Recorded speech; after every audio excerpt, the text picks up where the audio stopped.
Imagine a universe where humanity has been forgotten for 10,000 years. Where the mightiest galactic empires rule over billions of species with absolute authority. Where ancient technologies lie dormant in the void, waiting for the right moment to awaken. Now imagine that one of those sleeping giants isn't a machine at all, it's human. This is the story of what happens when the galaxy's greatest predators realize they've been hunting in someone else's territory. When the empires that conquered worlds discover they've awakened something that makes their worst nightmares look like bedtime stories. The Zephyrians thought their plasma cannons were unstoppable. The Krolix believed their hive mind was unbreakable. The Mechanical Nexus considered themselves the ultimate evolution. They were all wrong. Because somewhere in the darkness between stars, a guardian has been waiting. And, after 10 millennia of silence, he's finally ready to remind the galaxy why humans were once called the most dangerous species in known space. Get ready for a story where humanity doesn't just survive, it dominates. Where one man becomes the nightmare that keeps entire civilizations awake at night. Where the question isn't whether humans can compete with galactic empires, but whether those empires can survive what they've unleashed.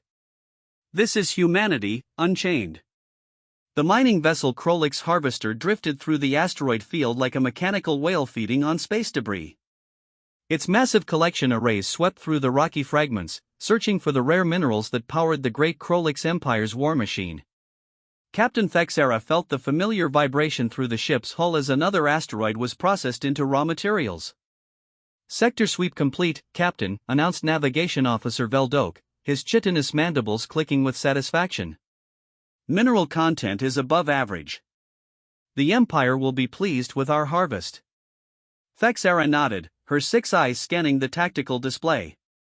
The Krolix had been expanding their territory for 3 centuries, consuming world after world to feed their endless appetite for resources. They were efficient, ruthless, and utterly without mercy. Their biomechanical ships could strip a planet bare in months, leaving nothing but empty husks floating in space. Continue the sweep, she commanded. We need to fill the cargo holds before the Zephyrian patrol arrives. I don't want to share this field with those energy-wielding fanatics. The mention of the Zephyrians made several crew members hiss in annoyance. The 3 great powers of the galaxy, the Krolix Collective, the Zephyrian Federation, and the Nexus Machine Empire, had been locked in an endless 3-way war for over 1,000 years. Each believed they were destined to rule the galaxy, and each possessed the firepower to back up that claim. That's when sensor specialist Crixon detected something unusual. Captain, I'm reading an anomaly in Sector 77 Alpha. Large metallic signature, approximately 2 kilometers in length. Thexera's interest sharpened. A derelict ship of that size could contain enough salvageable technology to earn her a promotion to fleet commander. Can you identify the vessel's origin? Crixon's sensory organs twitched as he analyzed the data. Negative, Captain. The design doesn't match any known configuration in our databases. The hull composition appears to be some form of crystalline metal I've never encountered. Put it on the main viewer. The display flickered, revealing a sleek vessel that seemed to absorb light rather than reflect it. Its surface was smooth and unmarked by the usual scars of space travel, despite clearly being ancient. Strange geometric patterns covered the hull, pulsing with a faint internal light. By the Collective, whispered Veldoke. What civilization could have built such a thing? Thexera studied the mysterious vessel with growing excitement. If this was technology from a previously unknown species, the Krolix scientists would reward her beyond her wildest dreams. The Empire was always hungry for new ways to improve their already devastating military capabilities. Prepare a boarding party, she ordered. I want that ship explored and catalogued. If there's anything useful aboard, we're taking it. The boarding shuttle approached the alien vessel cautiously, its pilot nervous about the lack of any identifying markers or communication arrays. As they drew closer, the strange patterns on the hull seemed to shift and move, as if responding to their presence. Landing bay located, Captain, reported the pilot. The design is unusual. The opening appears to be sealed by some kind of energy field rather than physical barriers. Proceed with docking, Thexera commanded from the bridge. She had faced down Zephyrian battlecruisers and Nexus dreadnoughts. She wasn't about to be intimidated by an empty derelict. The shuttle passed through the energy barrier without resistance, settling into what was clearly a landing bay designed for vessels much smaller than standard Krolix craft. The boarding party, led by Security Chief Drakmol, consisted of 6 heavily armed warriors wearing the latest in Krolix bioarmor. As they stepped off the shuttle, their suit sensors immediately began registering anomalous readings. The atmosphere was somehow breathable despite the ship's apparent age, and gravity was maintained at exactly 1 standard unit. Even stranger, the corridors were illuminated by the same pulsing patterns they had observed on the hull. This technology is beyond anything in our databases, Drakmol reported over the comlink. The power source appears to be some form of matter conversion that we can't even detect properly. They moved deeper into the ship, following corridors that seemed to extend far beyond what the exterior dimensions should have allowed. The architecture defied logic, passages curved in directions that shouldn't have been possible, and rooms appeared to be larger on the inside than the outside. Finally, they reached what appeared to be the command center. It was a vast spherical chamber with a single platform in the center, surrounded by displays and control interfaces that hummed with quiet energy. And there, lying on the platform, was a figure that made the hardened Krolix warriors step back in shock. It was humanoid, but unlike any species they had encountered. Roughly 2 meters tall, with pale skin and strange patches of hair covering parts of its head. It wore some kind of form-fitting suit that seemed to be made of the same material as the ship itself. Most disturbing of all, it appeared to be sleeping, or perhaps in some form of stasis. "Captain, you need to see this," Drakmol transmitted, his voice tight with uncharacteristic nervousness. When the images reached the bridge of the Harvester, the entire command crew fell silent. Thexara stared at the sleeping figure, her tactical mind racing. This was clearly the pilot or commander of the vessel. If they could wake it up and interrogate it, they might gain access to technology that could tip the balance of the Galactic War in the Krolix's favor. "Can you determine if it's alive?" she asked. "The bioscanners are detecting minimal life signs. Whatever species this is, it has an incredibly slow metabolism. Based on the energy patterns, I'd estimate it's been in this state for approximately 10,000 standard years." 10,000 years. The number sent a chill through the bridge. That was longer than recorded Krolix history. Longer than any known civilization except perhaps the mysterious ancients, whose ruins occasionally turned up on dead worlds throughout the galaxy. "Bring it aboard," Thexara decided. "Use the specimen containment pods. I want a full medical analysis." As the boarding party carefully moved the sleeping figure, something unexpected happened.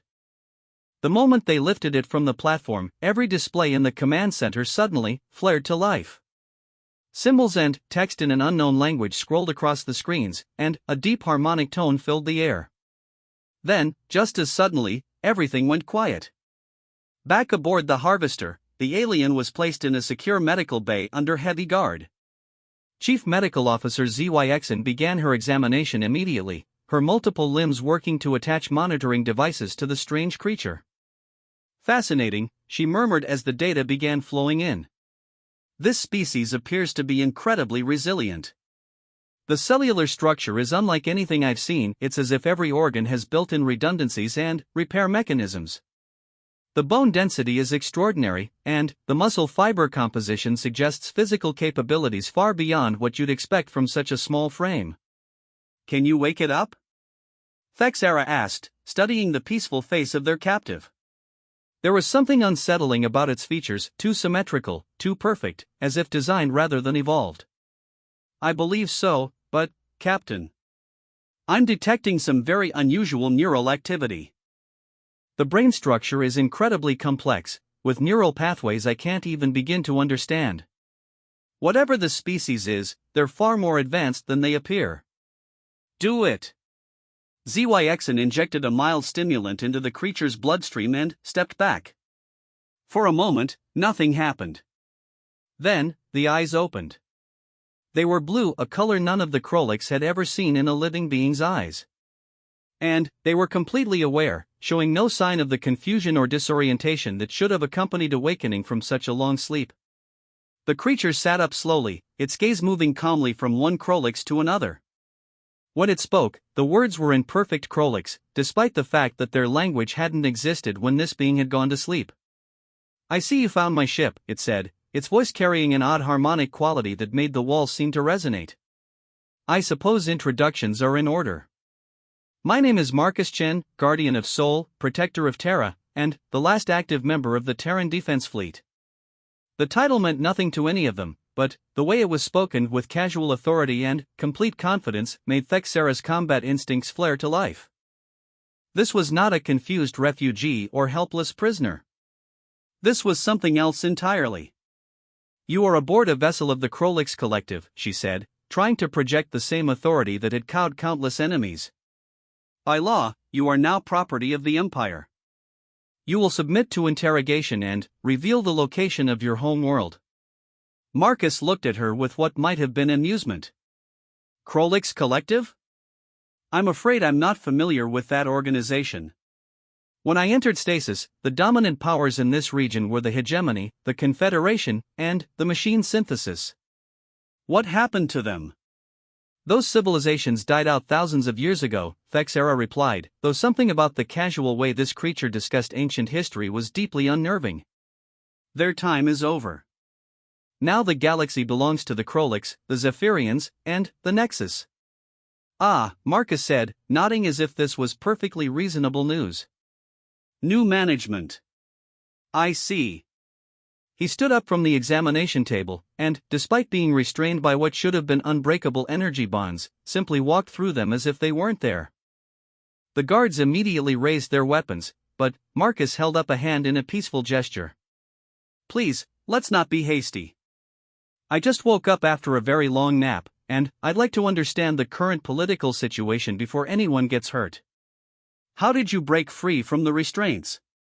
ZYXN demanded, her medical instruments detecting energy patterns that shouldn't have been possible. "Oh, those weren't designed to hold humans," Marcus replied casually. "Your technology is impressive, but it's based on entirely different principles than what my species uses. Think of it like trying to catch light with a fishing net." Thexera's mind was racing. This creature, this human, was displaying capabilities that defied everything she knew about biology and physics. More importantly, it was treating her, a captain of the mighty Krolix fleet, as if she were a minor inconvenience. "What are you?" she asked, abandoning all pretense of authority. Marcus smiled, and, for the first time since awakening, his expression showed something other than mild curiosity. It was the kind of smile that predators wore just before they struck. "I'm what happens when a species refuses to die," he said. "I'm what you get when evolution meets determination. I'm the guardian that humanity left behind to make sure our legacy survived." He walked to the nearest viewport and looked out at the Krolix fleet that surrounded his ship. "Tell me, Captain, have your people ever encountered humans before? In your histories, your legends, your darkest nightmares?" "No," Thexera admitted, though something deep in her genetic memory seemed to whisper warnings she couldn't quite understand. "Then, you're in for quite an education," Marcus said, his blue eyes reflecting the starlight in a way that made them seem to glow. "Because I've been asleep for 10,000 years, and I'm very interested to see what my children have become." The way he said children made every Krolix in the room realize they had made a terrible mistake. They hadn't captured an ancient derelict or stumbled upon some lost civilization. They had awakened something that had been waiting in the dark between stars, something that considered the entire galaxy its responsibility to protect. And they had just declared themselves its enemies. The emergency klaxons aboard the Krolix harvester wailed as Captain Thexera transmitted an urgent message to the collective high command. In the medical bay, Marcus Chen stood calmly examining the various instruments and displays, seemingly fascinated by 10,000 years of technological development. "Impressive work," he murmured, running his fingers over a bioneural interface that had taken the Krolix centuries to perfect. "You've managed to achieve organic mechanical integration without losing efficiency. My compliments to your engineers." The casual praise felt somehow more insulting than any threat could have been. Thexera had seen enemies rage and curse when captured, had watched proud warriors beg for mercy, but this human acted as if he were touring a museum rather than being held prisoner aboard an alien warship. The collective fleet will arrive within 6 hours, she informed him, trying to regain some measure of control over the situation. You'll be transferred to our research facilities for proper study. Marcus nodded thoughtfully. 6 hours? That should give us enough time to resolve this misunderstanding. Tell me, Captain, does the Krolix Collective have any particular animosity toward humanity, or is this just general imperial expansion? We've never encountered your species before, Thexera admitted. As far as the collective knows, humans don't exist. Ah, that explains the confusion. Marcus moved to another console, his hands dancing over controls that shouldn't have responded to alien biology. Somehow, the Krolix interfaces recognized his touch as authorized. You see, my people made a decision long ago to step back from galactic politics. We found that other species tended to get nervous around us. Why? The question came from ZYXN, whose medical curiosity was overriding her fear. Marcus paused in his examination of the equipment. Well, to put it simply, we were very good at war. Disturbingly good. So good that it frightened us as much as it frightened everyone else. When we realized that our very existence was destabilizing entire sectors of space, we chose to withdraw. He gestured toward the viewport where his ship hung in space, its dark hull absorbing the light from nearby stars. Ships like the Patience of Memory were left behind as guardians, sleeping until they were needed. I've been waiting out here for 10 millennia, watching civilizations rise and fall, making sure nothing threatened the inner systems where humanity retreated to find peace. And, now? Thexera asked, though she was beginning to suspect she wouldn't like the answer. Now I need to assess whether your collective represents a threat to my people. Marcus's voice remained calm, but something in his tone made the temperature in the room seem to drop. The fact that you captured me and declared me property suggests this assessment may not go well for you. Before anyone could respond, the ship's communication system crackled to life. Captain Thexera, this is Admiral Vexthar of the 12th Assault Fleet. Prepare to transfer the alien specimen immediately. The High Command wants it delivered to the primary research facility within the next rotation. Marcus raised an eyebrow. Specimen? How delightfully dehumanizing. I suppose some things never change. He walked to the communication panel and, despite Thexera's protests, activated the transmitter. Admiral Vexthar, this is Marcus Chen. I believe there's been a misunderstanding about my status aboard this vessel. The silence that followed stretched for nearly 30 seconds. When the Admiral's voice returned, it carried the barely controlled rage of a predator denied its prey. Unknown entity, you will cease communication immediately and surrender to Krolix authority. Any resistance will be met with immediate termination. I see diplomacy isn't your people's strong suit, Marcus observed with what sounded like genuine disappointment. Very well.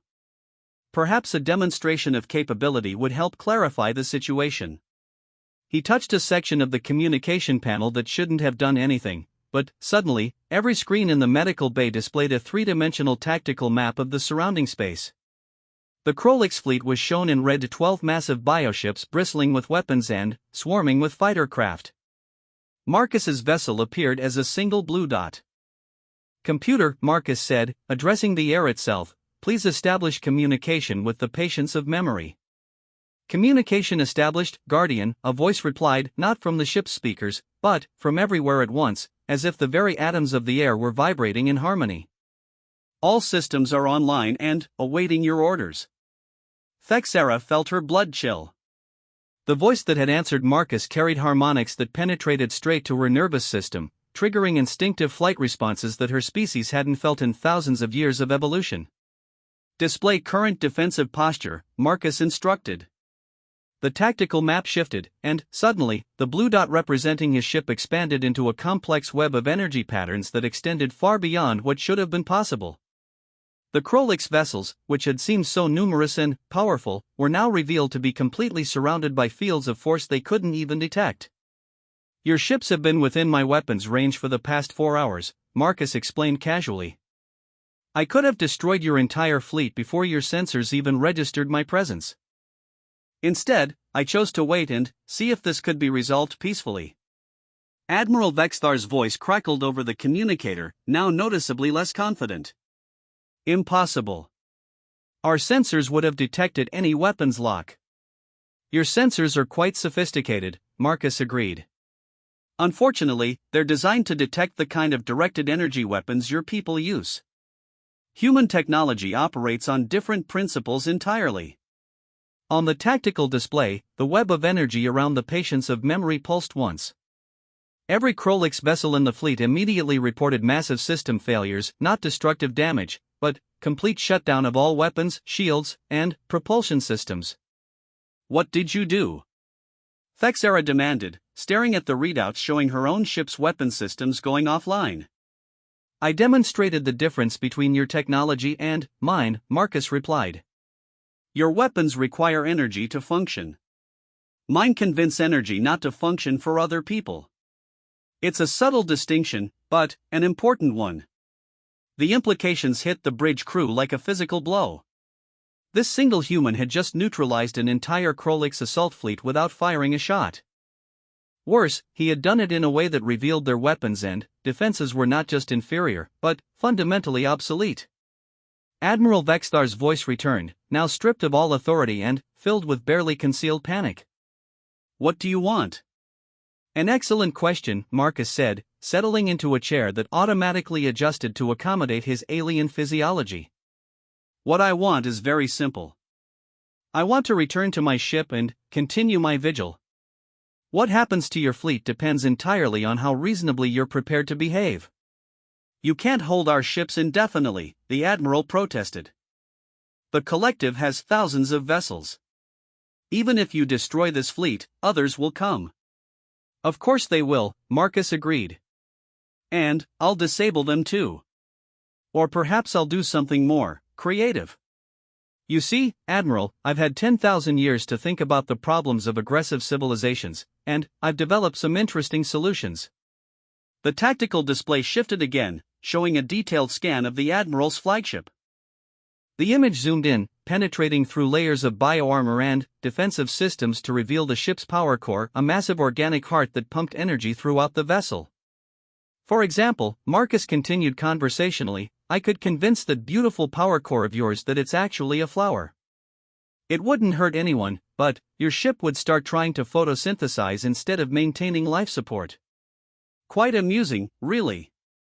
The bridge of the harvester had fallen completely silent. Every Krolix present was staring at Marcus with a mixture of terror and disbelief. This was power beyond their comprehension, not just technological superiority, but a completely alien way of viewing reality itself. However, Marcus added, his tone brightening, I prefer not to humiliate sentient beings unless they give me no choice. So let me make you an offer, Admiral.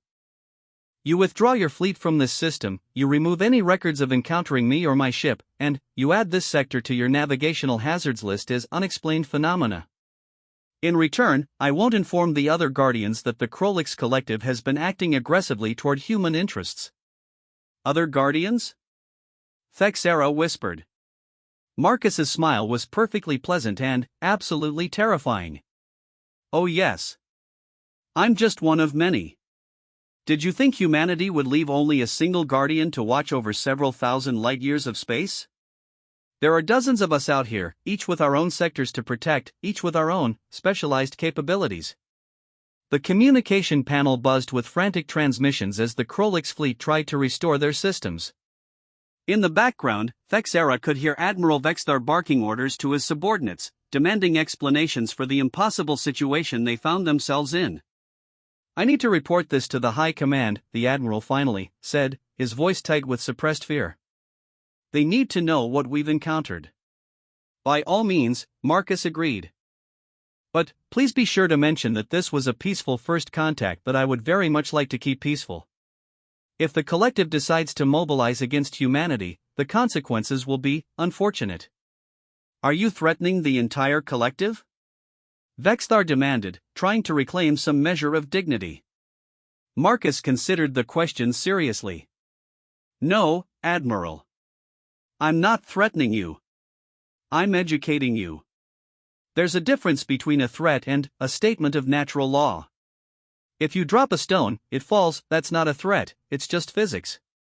If your people attack humanity, you will lose, that's not a threat either, it's just history. The tactical display showed the Krolix ships slowly coming back online as Marcus allowed their systems to function again. But the demonstration had served its purpose. Every member of the fleet now understood that their weapons, their armor, their numerical superiority, none of it mattered when facing an enemy who could rewrite the rules of physics at will. I'm returning to my ship now, Marcus announced, standing and heading toward the exit. Captain Thexera, thank you for the hospitality. Your medical officer is quite skilled, and your ship's systems are remarkably elegant. I hope future encounters between our peoples are equally cordial. Wait, Thexera called after him.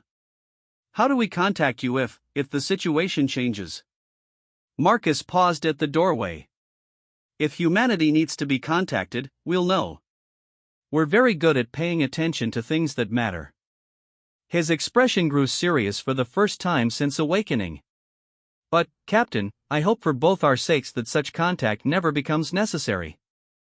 My people withdrew from galactic politics for good reasons. If we're forced to return. He left the sentence unfinished, but the implication hung in the air like a physical presence. The Krolix had built their empire by being the most dangerous predators in known space. Now they had learned that somewhere in the darkness between stars, something was watching them, something that made their worst nightmares look like children's games. As Marcus walked through the corridors toward the docking bay, Krolix crew members pressed themselves against the walls to let him pass. Word of what had happened on the bridge had spread throughout the ship, and every warrior aboard now understood they were in the presence of something beyond their ability to comprehend or control. The shuttle bay was filled with armed security, but none of them raised their weapons. They simply watched as the human walked calmly to his small craft, their survival instincts screaming warnings they couldn't quite understand. Before boarding his shuttle, Marcus turned back to address the assembled Krolix. For what it's worth, I genuinely hope your collective finds peace. The galaxy is vast enough for all of us to coexist. But, remember, humanity has been playing this game longer than your entire civilization has existed. We know all the rules, and we wrote most of them.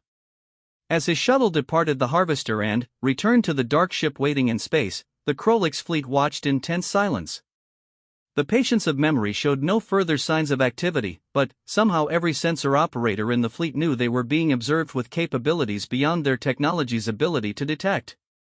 When Marcus's ship finally disappeared into the void, not by moving away, but by simply ceasing to exist in normal space, Admiral Vexthar transmitted a priority message to the collective High Command. It consisted of only 4 words: we found something worse. The age of humanity's return had begun, and the galaxy would never be the same. The emergency session of the Galactic Council had been called within hours of Admiral Vexthar's report reaching the Krolix High Command. In the great amphitheater orbiting the neutral world of Kepler's Gate, representatives from all 3 major powers faced each other across a divide that had defined galactic politics for over a millennium. High Executor Zarthek of the Krolix Collective stood at the primary podium, her biomechanical augmentations gleaming under the chamber's lights.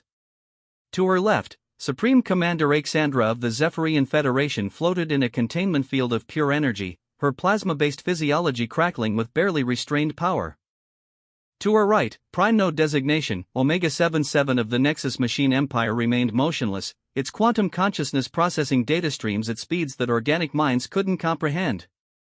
Fellow representatives, Zarthek began, her voice carrying the authority of someone accustomed to commanding fleets, we face an unprecedented situation. 3 hours ago, a single entity of unknown origin disabled an entire Krolix assault fleet without firing a single weapon. The chamber erupted in skeptical chittering and electronic noise. Supreme Commander Alexandra's energy form pulsed with disbelief. Impossible. Our intelligence networks would have detected any civilization possessing such capability. Would they? Prime Node Omega-77's synthetic voice cut through the chatter like a blade. Analysis of available data suggests our assumptions about galactic threat assessment may be fundamentally flawed. On the great display screen above the chamber, Admiral Vexthar's tactical recordings played for all to see. The image of the dark ship hanging in space, radiating power patterns that defied conventional physics, sent ripples of unease through the assembled delegates. The entity identified itself as human, Zarthek continued. It claimed to be a guardian left by a species called humanity, which allegedly withdrew from galactic politics 10,000 years ago. 10,000 years, Alexandra repeated, her energy field fluctuating with what might have been confusion. That predates any of our civilizations by millennia. If such a species existed, why is there no record of them? Prime Node Omega 77's optical sensors focused on the display. Perhaps because they chose to be forgotten. Analysis: if a species possessed the technological capability demonstrated by this human, they would have had the power to erase themselves from historical records if they so desired. The implications of that statement settled over the chamber like a dark cloud. A civilization advanced enough to rewrite history itself, now revealing its continued existence through a single guardian with impossible powers. There's more, Zarthek announced, calling up additional data. Deep scans of our archaeological databases have revealed anomalies we previously attributed to data corruption. Ruins on dead worlds that don't match any known architectural styles. Technologies that appear to be deliberately incomplete, as if someone removed key components. Energy signatures detected in deep space that our sensors classify as impossible. The evidence painted a picture that chilled the assembled representatives. Humanity hadn't just withdrawn, they had systematically erased their presence from the galaxy while leaving behind watchers to ensure their continued safety. This changes everything, Alexandra admitted, her energy field dimming with what passed for worry among her people. If humans possess this level of technology, they represent a threat to all our empires. Or an opportunity, suggested General Kexvor of the Krolix military caste. If we could capture and study their technology. Did you not review the tactical data? Zarthek's voice carried a sharp edge. The human disabled our ships by convincing their energy systems to stop functioning. This isn't technology we can reverse engineer, it's physics being rewritten at will. Prime Node Omega 77 processed this information for several long seconds. Correction, the human demonstrated capabilities consistent with reality manipulation rather than conventional technology. Recommendation: such power cannot be obtained through conquest or study. It must be innate to their species. The chamber fell silent as the full scope of what they faced began to sink in. They weren't dealing with a superior civilization, they were dealing with a species that treated the fundamental laws of physics as suggestions rather than absolutes. What do we know about their current intentions? Asked Sub-Commander Tyxinal of the Zephyrian Science Division. Zarthek activated another portion of the recording, showing Marcus's calm explanation of his role as a guardian. The entity claimed to be protecting what he called the inner systems where humanity retreated. He also mentioned that there are multiple guardians, each with their own sectors and specialized capabilities. Multiple entities of this power level? Alexandra's energy field spiked with alarm. How many are we potentially facing? Unknown. The human was deliberately vague about numbers and deployment patterns. However, he did make one thing clear: any aggressive action toward humanity would result in consequences he described as unfortunate. Prime Node Omega 77's processors hummed with increased activity. Analysis complete.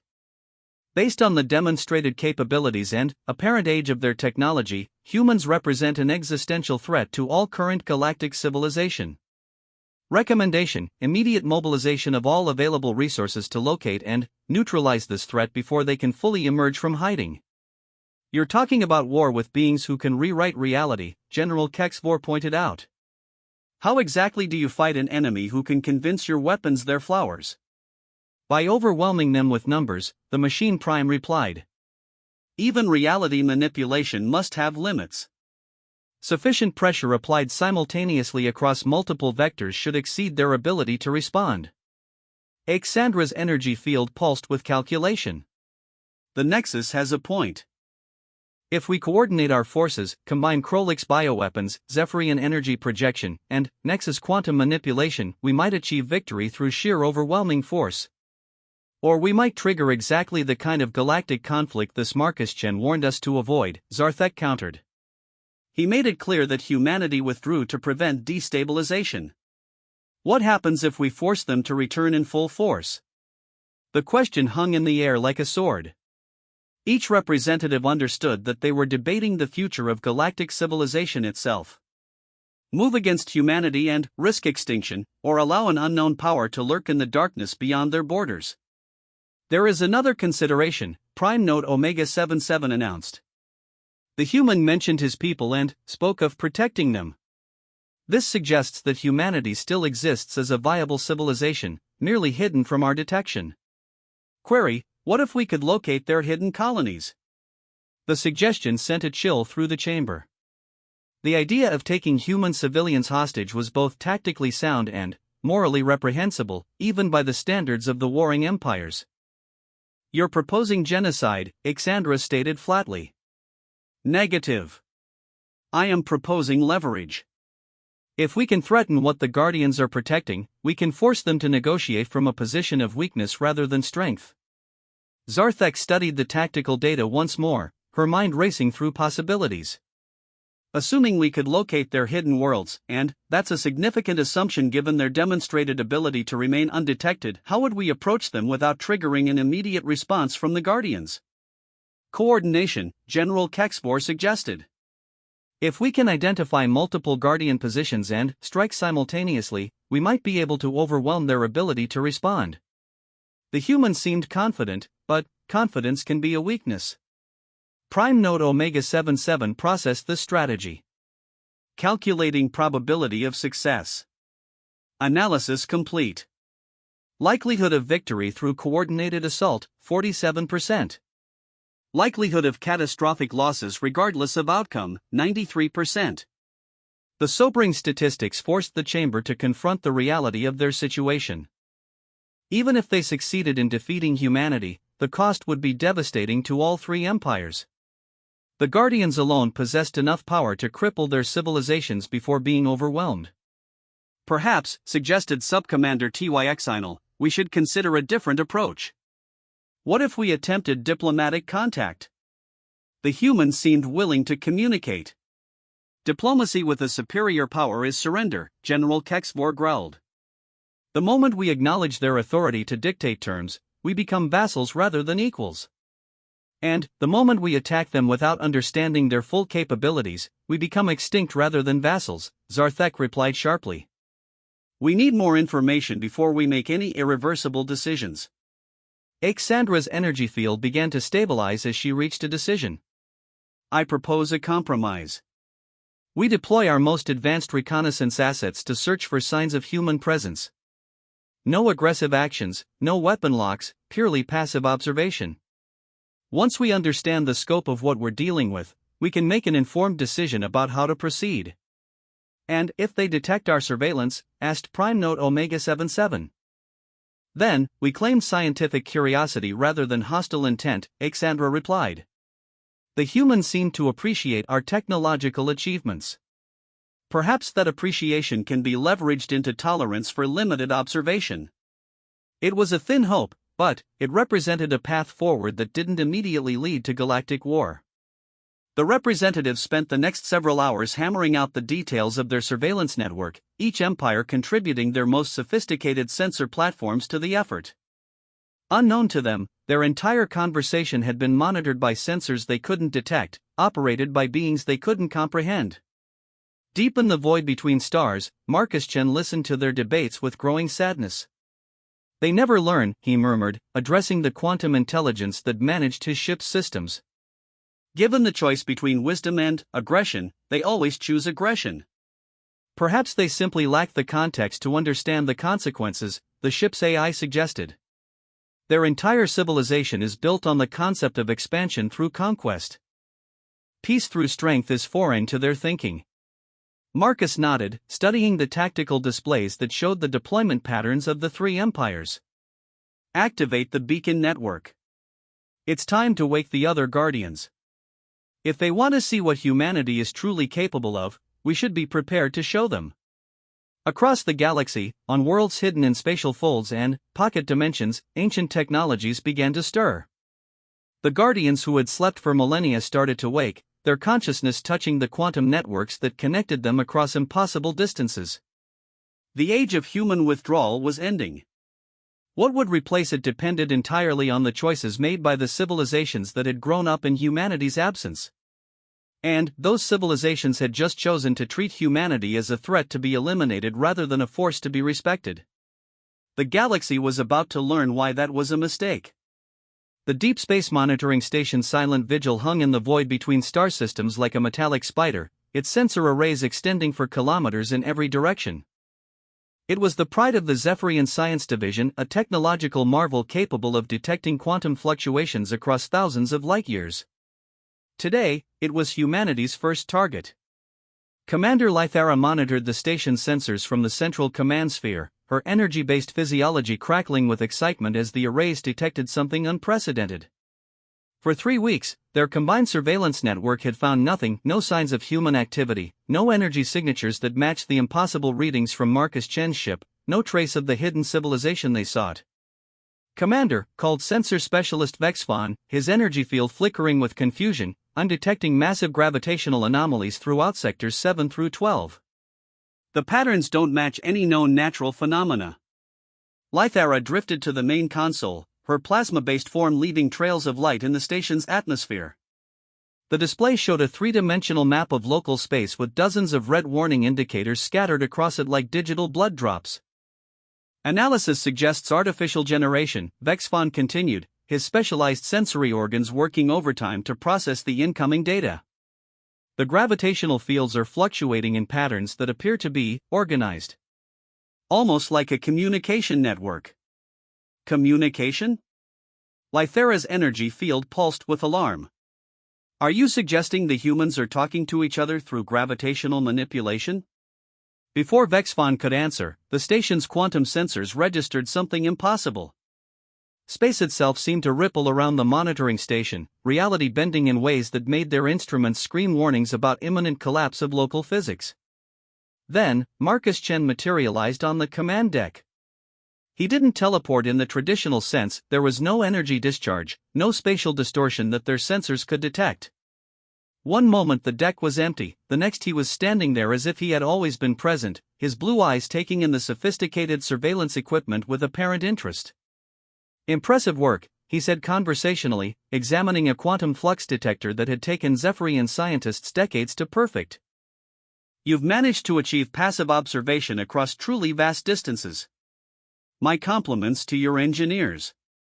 The entire command crew froze, their energy fields fluctuating wildly as survival instincts warred with military training. They were facing the being who had single-handedly disabled an entire Krolix fleet, and he had appeared in the heart of their most secure facility without triggering a single alarm. How did you get past our defenses?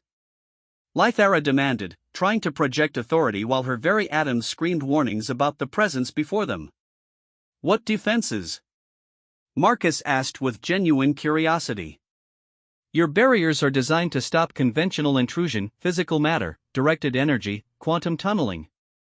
But I'm not using any of those methods. He gestured at the gravitational sensors, which were now registering readings that defied every law of physics the Zephyrians understood. I'm here because spacetime itself recognizes my right to be here.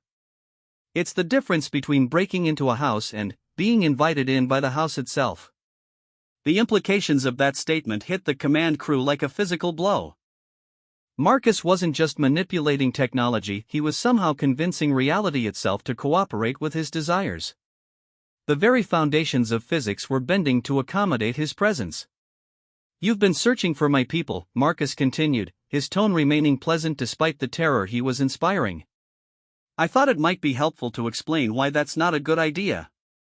The main display flickered and, suddenly, showed images that made every Zephyrian present question their own perceptions.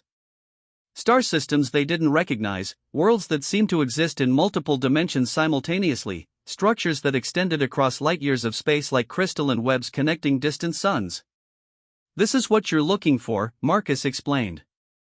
Human civilization as it exists today. We've spent 10,000 years learning things that would drive your scientists insane just from exposure. We've moved beyond the simple manipulation of matter and energy into areas your languages don't even have words for. Commander Lythara stared at the impossible images.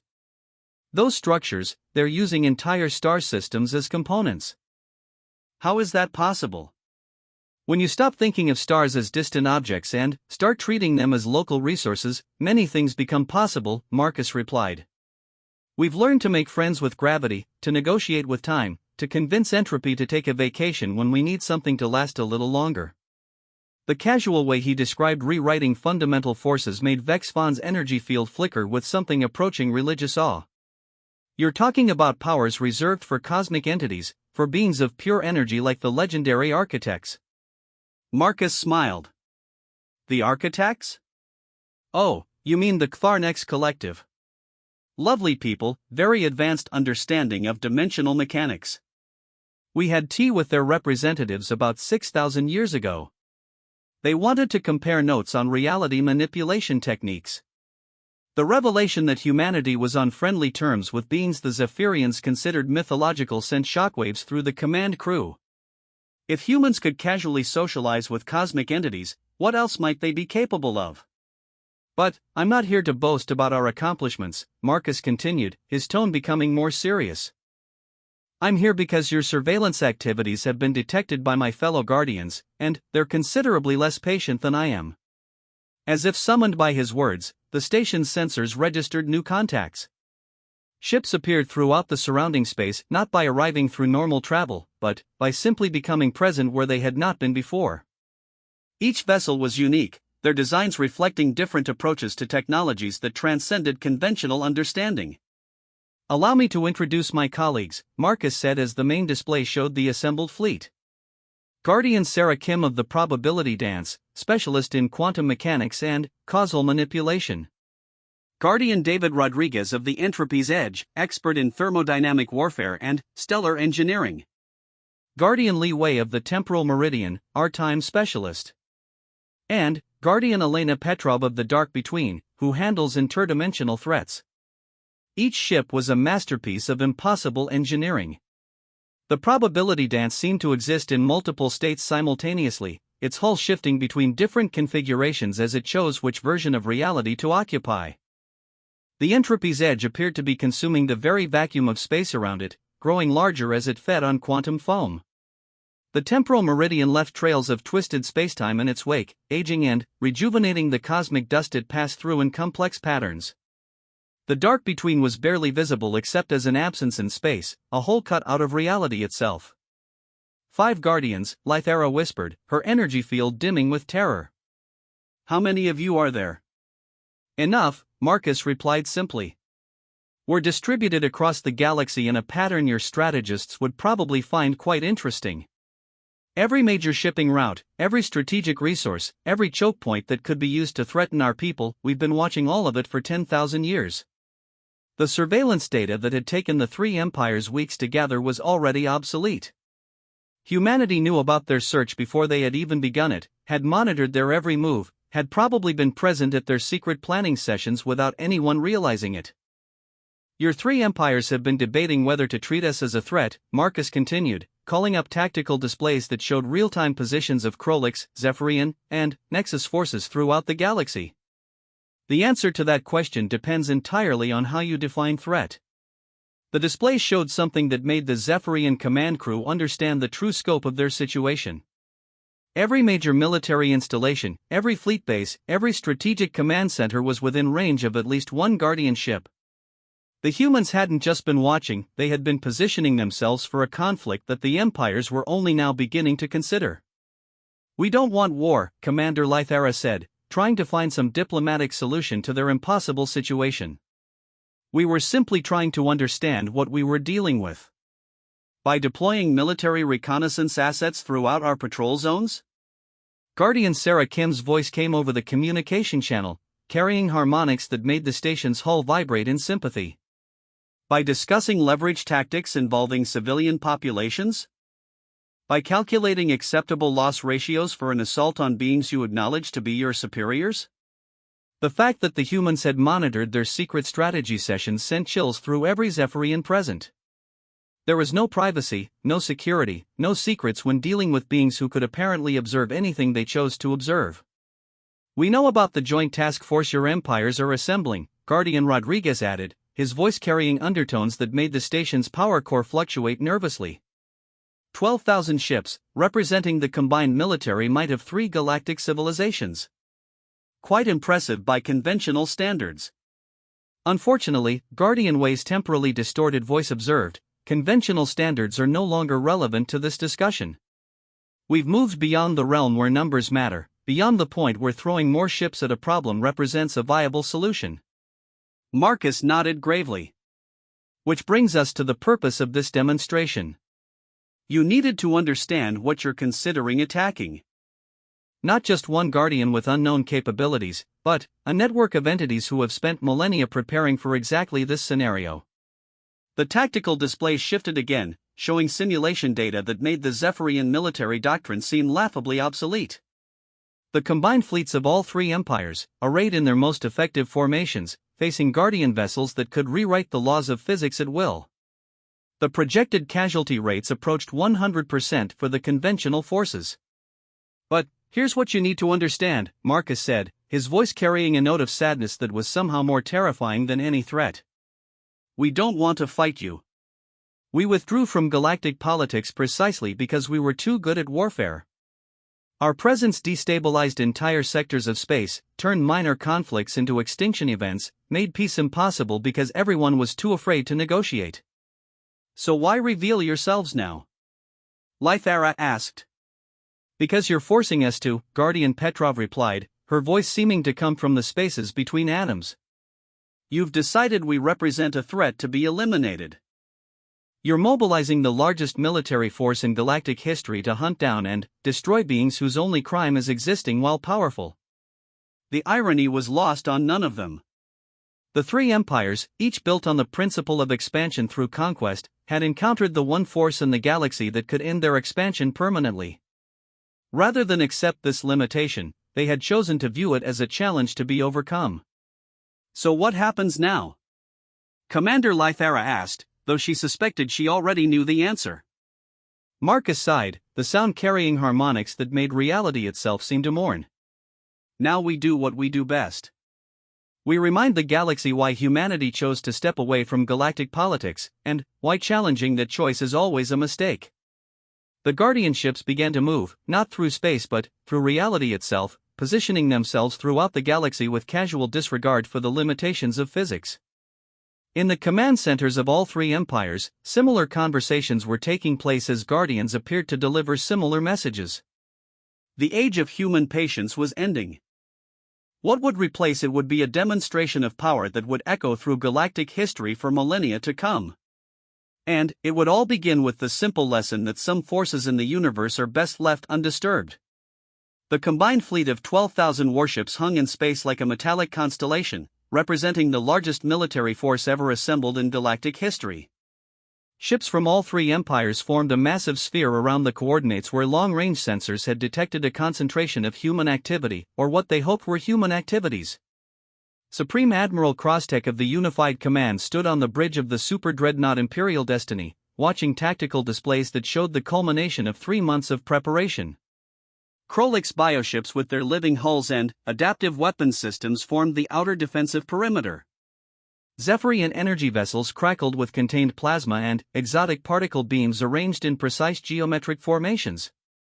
Nexus machine ships, their quantum processors calculating thousands of combat scenarios per second, provided the electronic warfare backbone of the formation. "All fleets report ready status," announced Communications Officer Veltar, his voice tight with nervous excitement. "Admiral, we have the largest concentration of firepower in recorded galactic history. Whatever these humans can do, surely they cannot stand against this much combined force." Crosstech studied the sensor readings from the target coordinates. Nothing. No ships, no energy signatures, no indication that anything existed in that region of space except empty vacuum and distant stars. But the gravitational anomalies that had been detected 3 days ago suggested otherwise. Maybe they ran, suggested Fleet Captain Dexmora of the Zephyrian 3rd Energy Squadron. Our intelligence networks may have compromised their operational security. They could have evacuated their forces to avoid confrontation. Or maybe, replied Prime Tactical Node Sigma 94 of the Nexus War Fleet, they are demonstrating capabilities we cannot detect with conventional sensors. Analysis suggests we should proceed with extreme caution. The debate was interrupted by a transmission from the target coordinates, not radio, not quantum entanglement, not any form of communication their technology recognized. The message simply appeared in the consciousness of every being in the fleet, bypassing all communication equipment entirely. Greetings to the combined forces of the Krolix Collective, Zephyrian Federation, and Nexus Machine Empire, the voice said, and every member of the fleet recognized it as Marcus Chen, despite never having heard it before. I am Guardian Marcus Chen, speaking on behalf of the Terran Defense Council. We are aware of your intentions regarding our people. Supreme Admiral Krostek activated the fleet's communication array, broadcasting on all frequencies. Unknown entity, you are surrounded by the combined military might of 3 galactic civilizations. Surrender immediately and submit to interrogation regarding your species' capabilities and intentions. The response came not as words but as understanding, flowing directly into their minds with gentle inevitability. Admiral, I appreciate the impressive display of conventional force you've assembled. However, I feel compelled to point out that you are not surrounding us. You are surrounded by us. The tactical display suddenly came alive with new contacts. Not 12,000 ships, 12 million. Guardian vessels appeared throughout the space around the combined fleet, their configuration so diverse and alien that the identification systems couldn't begin to categorize them. Some ships were clearly mechanical, others appeared to be grown from living crystal, still others seemed to be made of condensed starlight or folded spacetime. Impossible, Admiral Krostek whispered, staring at sensor readings that defied comprehension. Our intelligence indicated a few dozen Guardian vessels at most. Your intelligence was accurate regarding active Guardians, Marcus's voice replied with what might have been amusement. What you failed to account for was the reserve forces. We've had 10,000 years to prepare for this moment, Admiral. Did you really think we would face the combined might of 3 empires with a few dozen ships? The truth hit the fleet command like a physical blow. The Guardians they had detected were not humanity's entire defensive force, they were merely the tip of an iceberg that extended far beyond anything the empires had imagined possible. However, Marcus continued, his mental voice taking on a more serious tone, before we begin what will undoubtedly be a very brief conflict, I want to offer you one final opportunity to reconsider your current course of action. On every ship in the combined fleet, the main displays activated simultaneously, showing images that challenged everything the 3 empires believed about the nature of reality. Worlds that existed in multiple dimensions, stars being casually relocated like garden decorations, entire solar systems transformed into vast computational matrices processing information on scales that dwarfed galactic civilization. This is humanity as we exist today, Marcus explained. We are no longer bound by the limitations that define your species. We have learned to negotiate with entropy, to make suggestions to causality, to convince reality itself that our desired outcomes are the most probable ones. The display shifted to show individual human beings performing feats that should have been impossible. A woman reshaping a planet's core with her bare hands, a man having a conversation with a supernova before convincing it to delay its explosion by a few million years, children playing games that involved juggling black holes. You see, Marcus continued, evolution didn't stop for humanity when we achieved technological civilization. We simply moved beyond biological evolution into something far more interesting. We became partners with the universe itself, collaborators in the ongoing project of existence. Admiral Krostek found his voice, though it came out as little more than a whisper. What are you? We are what happens when a species refuses to accept limitations, Marcus replied. We are the answer to the question of what lies beyond mere intelligence, beyond simple tool use, beyond the crude manipulation of matter and energy. We are proof that consciousness, properly applied, can reshape reality according to its will. The demonstration began simply. A single Guardian vessel, no larger than a standard cruiser, approached the massive formation of Empire ships.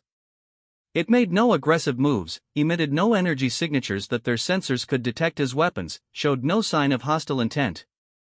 Then, every weapon in the combined fleet simply stopped working. Not disabled, not destroyed, not overwhelmed by superior force, they simply ceased to function, as if the concept of directed violence had become temporarily incompatible with local reality. 12,000 warships, representing the pinnacle of three different technological traditions, were rendered completely harmless by a casual adjustment to the laws of physics. This is how we fought wars when we still engaged in such primitive activities, Marcus explained as the fleet's commanders frantically tried to restore their weapon systems. We convinced the universe that our enemies' tools were incompatible with their intended purpose. Sometimes we would make their weapons think they were musical instruments. Other times, we would simply make them forget how to exist. But, the demonstration was far from over. Space around the fleet began to change. The familiar three-dimensional environment that had defined their existence was suddenly revealed to be merely one layer of a far more complex reality. Additional dimensions unfolded like origami sculptures made of mathematics, revealing guardian vessels operating in realms of existence that the Empire sensors couldn't even detect. Your species think in three spatial dimensions plus time. Guardian Sarah Kim's voice joined the conversation, her words carrying harmonics that made reality vibrate in sympathy. We learned to think in 17 spatial dimensions, for temporal dimensions, and several conceptual dimensions that don't translate well into your languages. The fleet found itself surrounded not just by ships in normal space, but by vessels operating in realms of existence they couldn't perceive, couldn't defend against, couldn't even comprehend. They were like insects trying to understand the activities of beings who existed in multiple realities simultaneously. The question before us, Guardian Li Wei announced, his temporally distorted voice speaking from past, present, and future simultaneously, is whether this demonstration is sufficient to convince you to abandon your aggressive intentions. Admiral Krostek looked around his bridge at officers whose faces reflected his own terror and confusion. The greatest military force in galactic history had been rendered impotent in seconds by beings who treated the fundamental laws of physics as polite suggestions rather than absolute constraints. We surrender, he managed to say, the words tasting like ashes in his mouth. We acknowledge the superiority of human capabilities and formally request withdrawal permissions. Surrender implies that we were at war, Marcus replied gently. We prefer to think of this as an educational demonstration. You came here to learn about human capabilities. Consider your education complete. But, Guardian Elena Petrov's voice cut through the relief that was beginning to spread through the fleet. However, the lesson is not yet finished. You need to understand not just what we can do to your military forces, but what we can do to your civilizations. The displays throughout the fleet shifted again, showing real-time views of the capital worlds of all three empires. Krolix Prime with its biomechanical cities covering 3 continents. New Zephyria with its energy-based population crackling between crystalline towers. Nexus Central with its quantum computational matrices processing the thoughts of billions of artificial minds. Your home worlds, Guardian Rodriguez observed. Beautiful, in their own ways. Each representing thousands of years of cultural and technological development. The views zoomed in, showing individual citizens going about their daily lives, completely unaware that their entire civilization hung in the balance. Children playing in alien parks, workers maintaining impossible technologies, leaders making decisions that affected billions of lives. We could end all of this in approximately 3 seconds, Guardian Petrov announced with clinical detachment. Not through violence, not through weapons or explosions or any of the crude tools you understand. We could simply convince reality that your species had never evolved, that your worlds had never been colonized, that your technologies had never been invented. The implications hit the fleet like a tsunami of pure terror.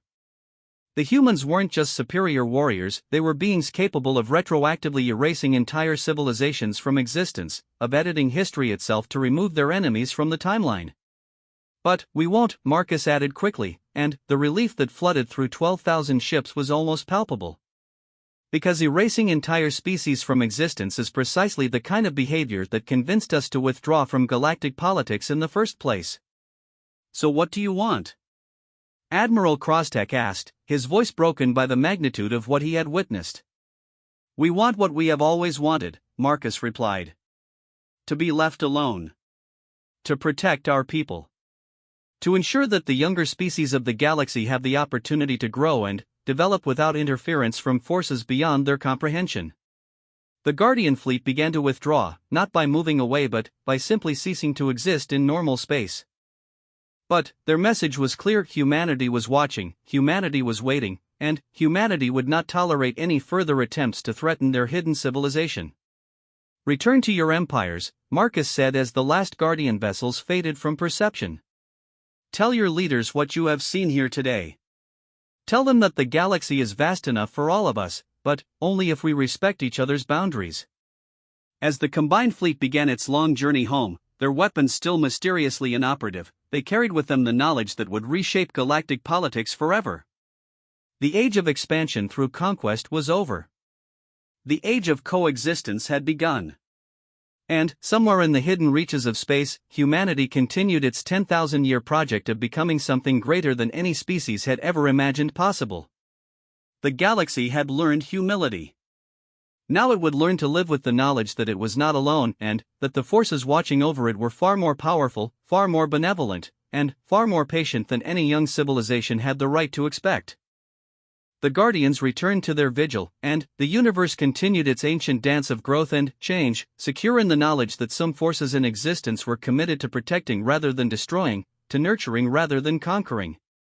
Humanity had spoken. The galaxy had listened. And peace, true peace, became possible for the first time in 1,000 years.